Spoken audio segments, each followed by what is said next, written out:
off-road racing, 4x4s, quads, bikes, varying conditions and time trials. It's the 1998 Sugarbelt 400.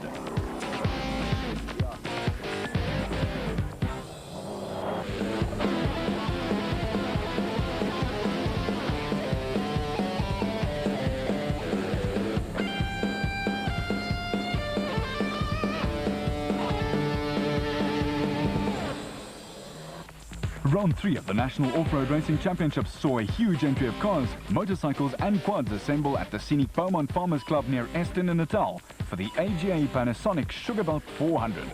With a round of the well-supported Natal Regional Championship stagged onto the event, the entry swelled to almost 300. It didn't faze the organisers though, and the Natal Off-Road Racing Club laid out a very compact 400-kilometre route that took competitors over varied terrains.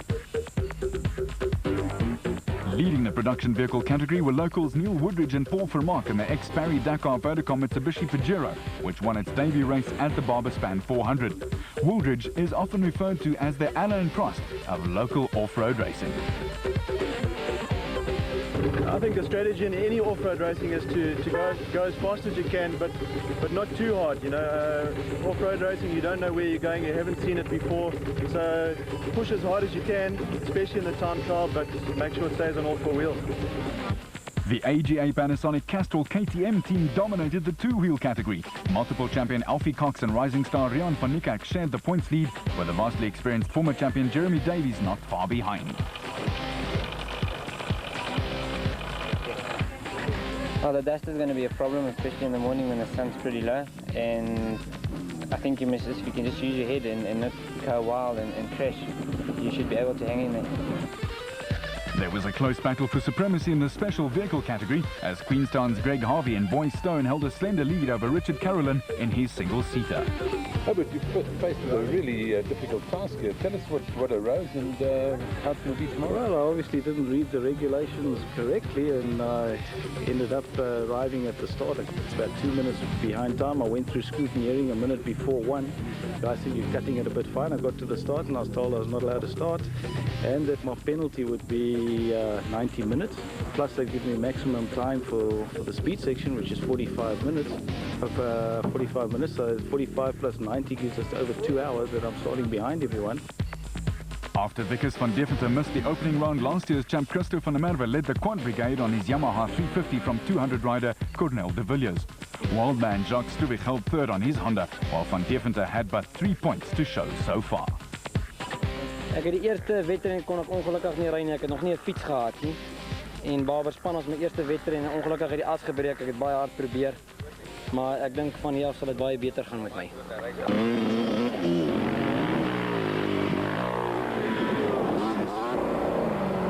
Richard Schilling made his first appearance of the year after breaking his leg in a skiing accident over Christmas, and he tackled the time trial with typical gusto to set the fastest time.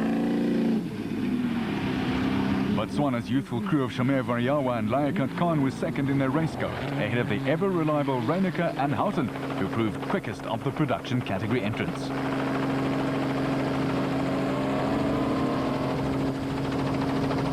Others weren't so fortunate, and prospects looked bleak for Kasi Kutse and Piet Swanepoel in the Turbo Toyota Hilux.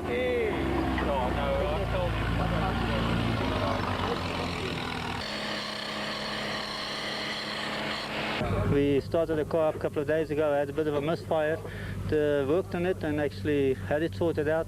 Got here and found it's not right. We now discovered we have a hole in the exhaust manifold leading to the turbo. This causes a lot of hot gases getting into the engine compartment, which are extremely fire hazard. Besides the fact that we're losing a lot of power, and I'd rather fix it now, maybe lose some time on the speed trial, and then do a decent run tomorrow. They were not the only ones with problems though. There were also some niggling problems in the Mitsubishi camp, as Woolridge explains. It touches on something like this, it's gone. With putting the supercharger, the fan in the front was running very close to the radiator. So we decided to fit an electric fan in the front. And we thought we might have an overheating problem, but we decided to risk it and to run that time trial without the Visco fan. But yeah, with such a hot day and a tight course, it's running very hot and we need to change it. If the time trial was a portent of things to come, then it seemed as though there would be few finishes. The big Class A 4x4 Ford Courier of Super Series champion Paolo Piazzamuso and Stratford Voigt lost over 2 hours on the time trial, and the crew had little time before the impound to effect the necessary repairs. Well, we had a power steering belt go, and we were courteous enough to let somebody go through, and we went off the route, and then reversing, getting back on the route, we put a wheel off, and the thing fell into a ditch, so it was an interesting time trial for us.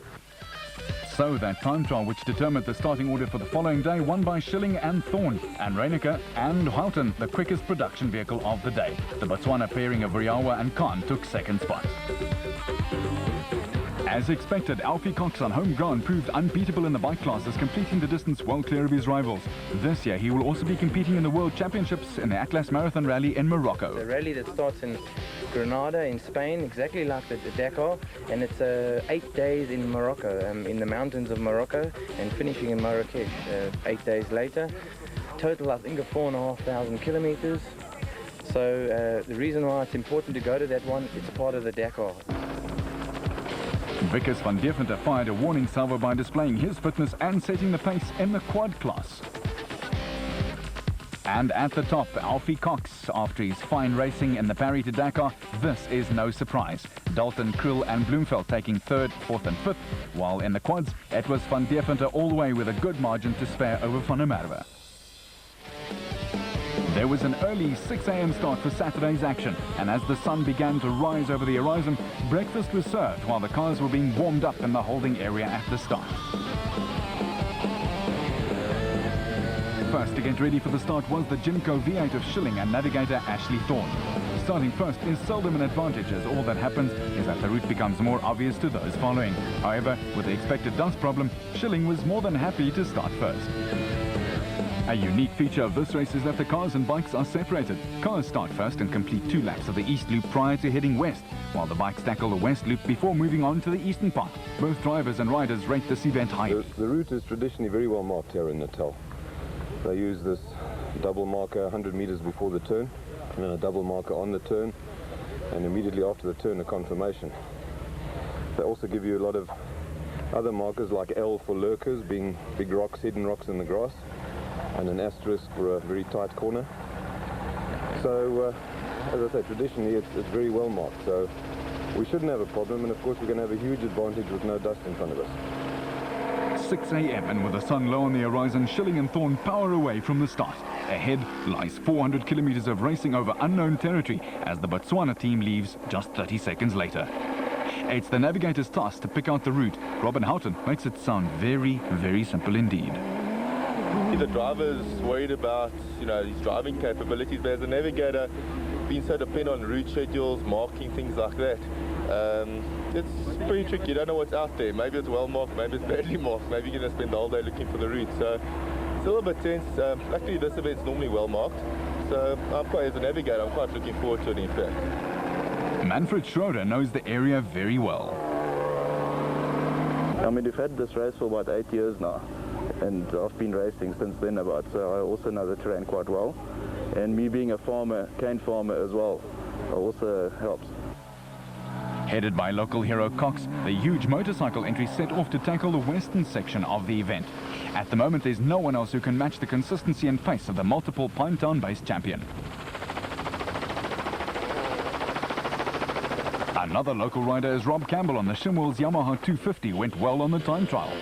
This loop was much more mountainous than the eastern loop, and it took riders over narrow tracks through forests.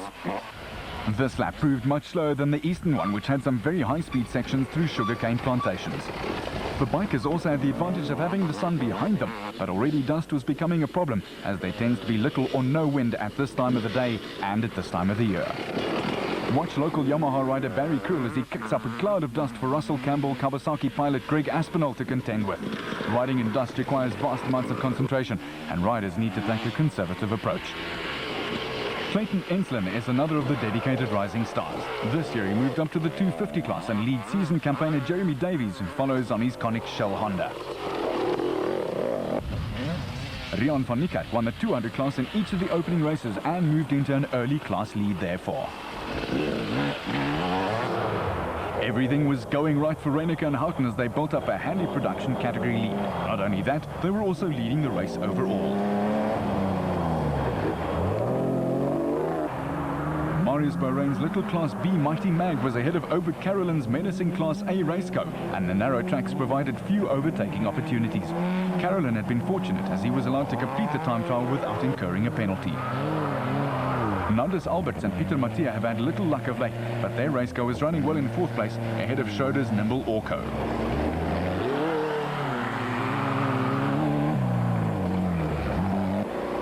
Schilling's dust advantage of starting first turned into a nightmare as they wrong-slotted down a sugarcane-lined road and they dropped out of contention. Driving through the thick dust into the sun of slowing down the Pennzoil Land Rover of Cliff Barker and Heinrich Lautergan, life isn't always easy in the office for off-road races. Having largely overcome his overheating problem, Woolridge's day started badly when the Pajero lost four-wheel drive early in the event and started dropping back. The powerful Chevy of Theo Coetzee and Ian Wedderburn was running well despite Wedderburn suffering the effects of car sickness, but they were to roll out of proceedings shortly before the end. Back to the bikes, and Cox looked to be in command as he stretched the 360cc KTM's legs on the straights and built up a slight lead over his pursuers aboard 250s, who were still being led by Campbell.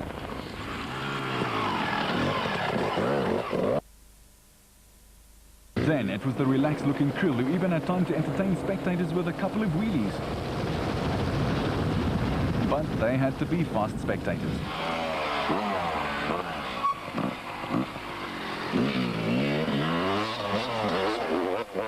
Cox's teammate Darryl Curtis was hanging in well and riding well within his limits during the early stages, a rather clever approach. After a few seasons out of the saddle while circuit car racing, this year is effectively Jeremy Davies' comeback year, and he shows that he's lost none of the skill that won him his championships. Conic Shell Honda rider Graham McLaughlin has moved up to the Big Banger 500 class, but almost threw away all his hard work there. And this was almost a coming together between KTM's Jeffrey Voliter and Kawasaki's Quinton Milton, who misjudged his pace into the corner because of the dust. A lucky escape, but he was soon on his way again. The quads had started behind the bikes, and Van Deventer, the Gulwa blonde Yamaha, was setting a blistering pace as he held a narrow advantage over similarly mounted reigning champion Christo van der Merwe on the Joburg Yamaha machine.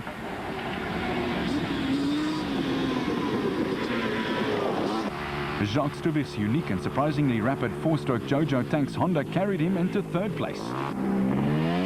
Spectacular little machines, these quads. Aubrey Kavanagh gets it wrong, but recovers quickly to blast off in a shower of stones, only to have the helpful and much-amused helicopter crew point out that he's heading in the wrong direction. A case of more haste, less speed, perhaps.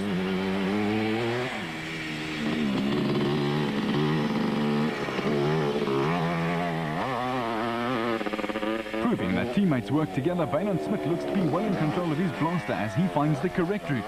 But then blots his copybook by getting on the power a tad early, and he lets the rear wheel take out a fence post and a few meters of fencing. Poor farmer.